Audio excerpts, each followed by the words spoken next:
હું બધા માટે નસીબદાર. જીવનમાં હું બધા માટે નસીબદાર છું. મારું નસીબ કોઈ આ રીતે બનો તો ખરા. જીવનમાં હું બધી વસ્તુ માટે જવાબદાર છું. મને સાચો જવાબ કોઈ આપો તો ખરા. જીવનમાં હું બધા માટે શાનદાર છું. મારી શાન તમે કોઈ બનો તો ખરા. જીવનમાં હું બધા માટે દિલદાર છું. મને દિલથી સરખી રીતે રાખો તો ખરા. જીવનમાં હું બધા માટે લેણદાર છું. મારા હકનું મને કાયમ આપો તો ખરા.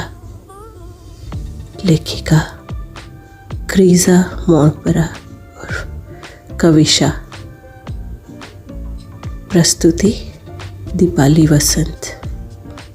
Thank you, thank you, thank you.